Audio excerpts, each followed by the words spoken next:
Deborah Borchardt with the Green Market Report, and we're at the Pennsylvania Cannabis Convention. This state is medical only, but the governor is really behind an effort to make it adult use. So we're here to find out what people think about the potential of adult use sales in the state of Pennsylvania. So in Pennsylvania, things are going slow but steady in terms of adult use legislation. There's a couple of vehicles in the House right now, one of which is a state store model, which we are spending a lot of time talking to the legislature and also to consumers here today about. And additionally, we're excited because we think we're going to see bipartisan introduction of another vehicle in the House shortly. And we've long said that legislation needs to start in the House in Pennsylvania. So we're excited to see something finally get moving and send it over to the Senate and get it to the governor's desk as soon as possible. So the state House, which is led by Democrats, is moving forward with a policy that would distribute cannabis through a state-run system. So those of you that are familiar with Pennsylvania, we have a state-run model for liquor. Our state is actually the seller of all wine and spirits here in Pennsylvania, and they're considering a similar treatment for adult use cannabis. We have concerns about that model for a lot of legal reasons, but also at the end of the day, we are worried about jobs here in Pennsylvania. This industry has created over 25,000 family-sustaining jobs in Pennsylvania, and we cannot risk putting any of those folks out of work. Yeah, so we launched exclusively with Sunnyside in March and then rolled into Liberty, Restore, Organic Remedies. We'll be going into Ascend later this month. And you know, the patients, we really just focus on the full gamut. Anyone that wants a clean medicine, like Chris said, nothing ever going into it other than the plant.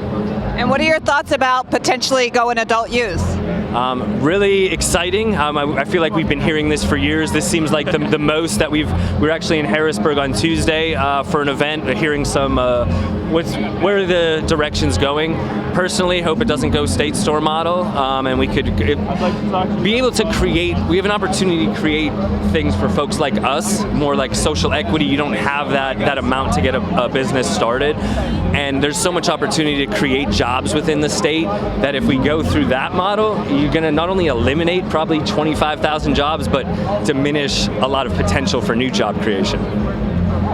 Any final thoughts? Yeah, no, I absolutely agree. In terms, we still need regulation, adult use or not. As much as people want this fast and quick, we need to make sure that it's done right because so many other states have kind of tumbled and fell along the way, and I think we can really learn a lot from the previous states that have gone through this process. Our model is something that we're advocating against here while we're here at the Pennsylvania Cannabis Convention. The state store model is a glass ceiling basically for any black and brown people, working class people, and anyone who actually wants to be an owner in the industry going forward. It does not include home grow in the same way that the Emily Kincaid coffer bill does. It does not include DUI protections or workplace protections or housing protections, things that the community desperately wants and needs. And so, what are you hearing about adult use? Do you feel like it might be imminent?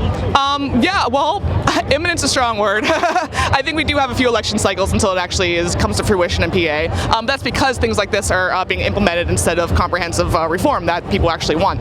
So right now, this bill is about to drop on 4/20, so we've heard. And I think the community is just sick and tired of the pandering of that kind of, the politicians only caring about this kind of thing around April, for some media hits. When this is an issue that is important year-round. And legalization is not inevitable.